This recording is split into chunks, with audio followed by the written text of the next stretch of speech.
weeks about being a part of the community and being a supportive hand to all the agencies around us that are helping people who need it. One of the agencies that is absolutely wonderful within the KW community is the House of Friendship. And of course, as February is about to begin, so is the Potato Blitz, a wonderful month in which we, along with the whole community, raise potatoes or money to purchase potatoes to help the House of Friendship. And Michael might have some updated statistics today, but I think the last I heard was that the House of Friendship last year helped to feed 34,000 people. And I think last year's Potato Blitz raised around 178,000 pounds of potatoes. So what a glorious blessing the Potato Blitz is, and what a blessing all of the work of the House of Friendship is. And so with love and affection, this morning we welcome the Reverend Michael Hackbusch. God bless you as you visit with us and speak with us today.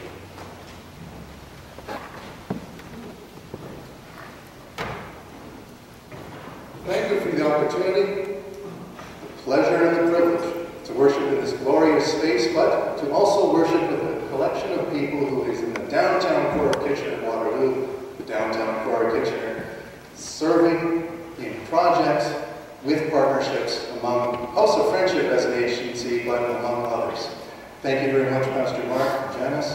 It's a pleasure and again a privilege to be here. I need to plug potatoes. Potatoes are great. I love potatoes.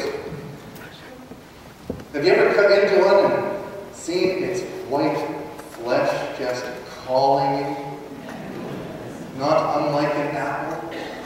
As a child, I thought perhaps pomme de terre, grew up in Empire, a little bit bilingual there. It's an apple of the earth. Take a bite. I bet you it tastes a lot like it. No.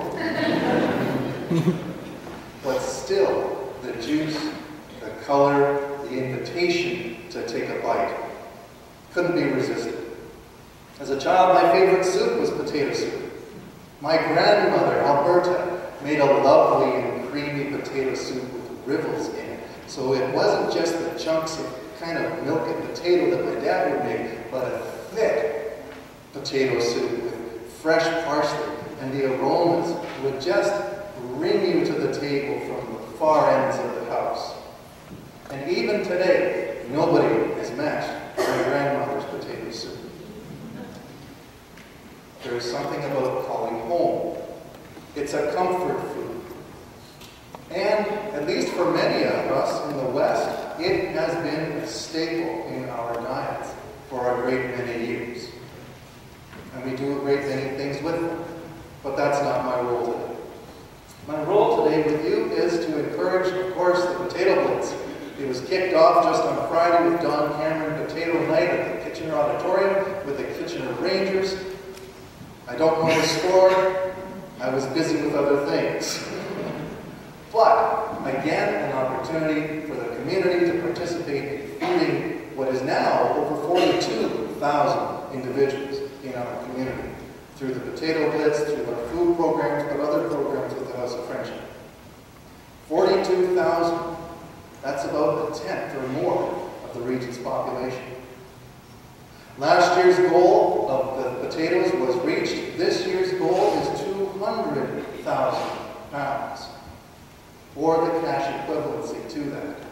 We have many partnerships in our community. One partnership is with a local grower who will sell us potatoes year-round at 15 cents a pound. That's a pretty good deal. On the 11th of February, we're going to have the Potato Blitz, headed up by Mr. Glenn Stewart and Ed Ruby, and other potato fan John Lambert, where congregations with captains send a team to any number of our local grocery stores in KW, and I know also Elmira. And for the day, between 9 o'clock in the morning and 3 in the afternoon, wearing potato bags or carrying buckets with that potato logo on it, solicit from supermarket shoppers a donation for potatoes or potatoes themselves. Some of the local grocery stores have agreed, perhaps, and we'll see, to drop the price of potatoes for that day. Win-win. Get one for yourself, get a bag for the House of Friendship. This year, we have a record number of grocery stores willing to participate. So many so that we don't have enough captains yet to head teams in all of those stores. So, if you're already on a team, well and good. But if you know somebody who could be a leader in your community, who could volunteer for a Saturday afternoon and morning, call them and ask them to call House of Friendship and get involved. At least 8 more captains are required so that we can have truly a region-wide blitz. And what is more wonderful is that this isn't some program of fundraising far off. This is an idea of a couple guys who thought this would be fun. Starting with one grocery store. When I arrived at the scene at House of Friendship 4 years ago, I think we had 4 or 6 grocery stores. Now, it changes, and I can't keep track. Where's Glenn? How many? 27. 27 grocery stores. So again, these things are heavy. It takes a lot of hands to move them. And if we're looking at 200,000 pounds, your hands are welcome, and nobody will be turned away. There's House of Friendship. I also like to look a little bit behind the scenes. I read a fair bit, and my reading is rather extensive, though it seems to be little short bits of a whole lot, rather than a solid read through any one thick book of anything. I have with me a copy of Bill Bryson's At Home, A Short History of Private Life. Wonderful book. It actually goes through kind of the evolution of the household. Where does the hall come from? What's the kitchen? What's the pantry? Living room? Starting from archaeological digs and looking just how square or holes in the ground were cut where people could build, to some of the wonderful manses and mansions that are along the countryside of Great Britain. He doesn't quite make it to Canada, but you get the idea. And in any of Bill Bryson's talking, kind of like me, he starts on one subject and then meanders all the way over here, and then kind of finds the back door back in to see what the point is. What caught my eye and mine a great deal when reading Bill Bryson was only 83 pages into the book, where he's talking about and getting toward the potato famine in Ireland. But I'd like to share with you, if I may, about a page and a half from Bill Bryson's hand. He speaks further about poverty and about how people were able or not able to feed themselves and their families. Bill writes, "What is certainly true is that people who had no control over their diets often ate very poorly indeed. A magistrate's report of conditions at a factory in northern England in 1810 revealed that apprentices were kept at their machines from 5:30 in the morning to 5:10 or 9:10 or 9:15 at night, with a single short break for dinner. Quote, they have water porridge for breakfast and supper, taken at their machines, and generally oat cake and treacle, or oat cake and poor broth for dinner," he wrote. That was almost certainly pretty typical fare for anyone stuck in a factory, a prison, an orphanage, or some other powerless situation. It is also true that diets were remarkably unvaried for many poorer people. In Scotland, farm laborers in the early 1800s received an average ration of 17.5 pounds of oatmeal a week, plus a little milk and almost nothing else. Though they generally considered themselves lucky because at least they didn't have to eat potatoes. These were widely disdained for the first 150 years or so after their introduction to Europe. Many people considered the potato an unwholesome vegetable because its edible parts grew below ground rather than reaching nobly for the sun. Clergymen sometimes preached against the potato on the grounds that it nowhere appears in the Bible.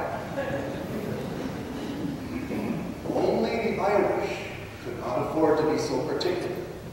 For them, the potato was a godsend because of its high yields. A single acre of stony soil could support a family of 6 if they were prepared to eat a lot of potatoes, and the Irish, of necessity, were. By 1780, 90% of people in Ireland were dependent for their survival exclusively or almost exclusively on potatoes. Unfortunately, the potato is also one of the most vulnerable of vegetables, susceptible to more than 260 types of blight or infestation. From the moment of the potato's introduction to Europe, its failed harvest became regular. In the 120 years leading up to the Great Famine, the potato crop failed no fewer than 24 times. 300,000 people died in a single failure in 1739. But that appalling total was made to seem insignificant by the scale of the death and suffering in 1845-1846. It happened very quickly. The crops looked fine until August 1845, and then suddenly they drooped and shriveled. The tubers, when dug up, were spongy and already putrefying. That year, half of the Irish crop was lost. The following year, virtually all of it was wiped out. The culprit was a fungus called Phytophthora infestans. But people didn't know that. Instead, they blamed almost anything else they could think of. Steam from steam trains, electricity from telegraph signals, the new guano fertilizers that were all the rage and becoming popular. It wasn't just in Ireland that the crop failed. In fact, it failed across Europe, but the Irish were especially dependent on the potato. Relief was infamously slow to come. Months after the starving had started, Sir Robert Peel, the British Prime Minister, was still urging caution. Quote, "There is such a tendency to exaggeration and inaccuracy in Irish reports. The delay in acting on them is always desirable," he wrote. In the worst year of the famine, London's fish market, Billingsgate, sold 500 million oysters, 1 billion fresh herrings, almost 100 million soles, 498 million shrimps, 304 million periwinkles, 33 million plaice, 23 million mackerel, and other similarly massive amounts. And not one morsel of any of it made its way to Ireland to relieve the starving people there. The greatest part of the tragedy is that Ireland actually had plenty of food. The country produced great quantities of eggs, cereals, and meats of every type, and brought in large hauls of food from the sea. But almost all went to export. So, 1.5 million people needlessly starved. It was the greatest loss of life anywhere in Europe since the Black Death. Sobering. If the mind and eye of a potato could be collected, it could be seen that it is a vegetable of great import, wonderful sources of nutrients and vitamins. Eat the skins, they're good for you too, but not too much. Balance is in order. But just how fragile this wonderful crop is. Not unlike us, it has a skin. Not unlike us, when that skin is pierced, or disease, or not enough water or food gets to it, it doesn't grow to be the potential we see before us. Just like us, it has eyes. But if these potato eyes could see. We're not so different from governments and policies of the 19th century. We're not so different in that we don't look entirely around us to see the need and to see that perhaps there are new ways of doing things. To see that perhaps there are ways that we can work together and collectively raise the standards for all people. And when all people reach their potential, have the good health that is potential for us, its costs seem then to be less. And our society is infused not only with able and fit or more fit bodies, certainly less sick, but also the mind, the heart, and the soul. To see the love, the life that we have as indeed a gift of love from a great Creator God. A gift of life and love that is revealed in more detail and depth through Jesus the One, who claims with authority, they say, to have a new teaching where, in fact, I question that. Perhaps this new teaching, this one with authority, is to be able to see, to hear, and to respond in love. To have that absolute trust that God has called and that we have been called to serve in love. And that this creation in which we serve is indeed God's gift. And as God says in the beginning, according to our holy text, God looked upon all that God had created, and indeed it was good. Do we have eyes to see? Recently, with another organization in town called Opportunities Waterloo, occasionally they have groups of gatherings called Community Conversations. And just this past Tuesday, we had a conversation with the Executive Director of the National Council of Welfare on this document just released before Christmas, called The Dollar and Cents of Solving Poverty. Now, I won't get into the details with you, but I would encourage all of us to read this more thoroughly with those potato eyes. It talks about health. It talks in many ways about social determinants of health, the gap between incomes. And when there is such a gap, it has a determination on one's health. Facts are, those of lesser means have poorer health. Facts are, those of lesser means have lesser opportunities for education, lesser opportunities for activities, lesser opportunities to experience the wonderful variety of life.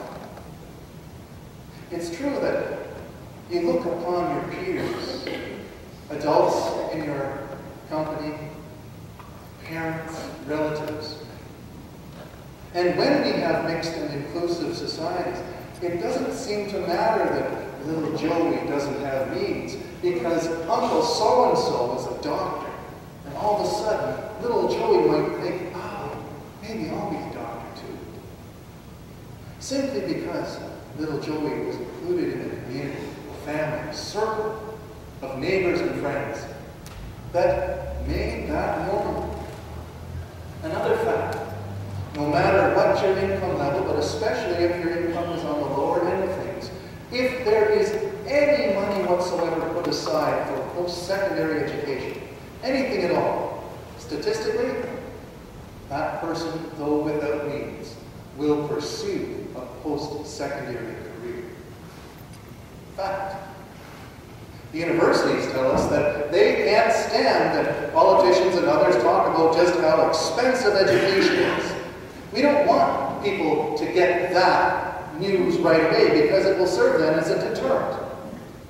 Little Joey or Jane won't aspire for education after high school because, well, mom or dad or mom and dad or grandma and grandpa just simply can't afford it. The facts are, when any money is put aside for an education whatsoever, that becomes a tangible possibility, a light of hope. A possibility that I can do that because we've got this set aside. And the universities say, get your marks and get here. As soon as you're here, there are scholarships that kick in automatically. There are scholarships you can apply for. and there are mechanisms put in place so that regardless of your means, we can help you, either with grants or loans, to get that education and build your life and your career. Hope, possibility, and options. This document sets some things out in more detail again than I have time for it in this week. But it is in 3 parts. Part 1 is sense, cost, benefit, and the difference between spending and investing. The sense of the economy and poverty. The sense of our society and poverty and the social and economic relationships. It speaks of dollars, comprehensive cost-benefit calculations that will show that when you put the money and the investment in early, it saves much, much more further down the road. Poverty costs Canada $40 billion a year. Emergency calls, extra hospitalization, additional catching at the end supports. Whereas, if we were to raise everybody to a level of income where one could support oneself, that cost would be half of that money. The facts are borne out, but it takes some thought and it takes some eyes to see them. We start with potatoes. Have you seen the poster? If you haven't got one, I've got lots. Don Cameron night is done, the supermarket blitz is here, but today we're kicking off with lunch, and we will conclude with lunch for the community here at St. Andrews. Potatoes are wonderful. I've spoken of potatoes. But the need speaks of a greater reality, a reality of which we can have eyes, a reality in which we can place our hands, a reality in which we can use our combined voice, the prophetic voice of the church, which is the body of Christ, to say there is more to this than merely help and charity. There are systems, there are ways that we can do things that will raise the level of life and prosperity for all people. Potato time. Build rice in the house. That was a policy calamity in the 19th century. What can we do to respond in faith? Bring your potatoes, bring your eyes, bring your hearts, bring your hands and your feet. Bring your voice. And speak and sing. Thank you for this opportunity. Thank you for your gift. Thank you for restoring this great place. When I was here a year ago, the scaffolding was still up. You are renewed and invigorated. And you are a light to our neighbors and our friends. God bless you.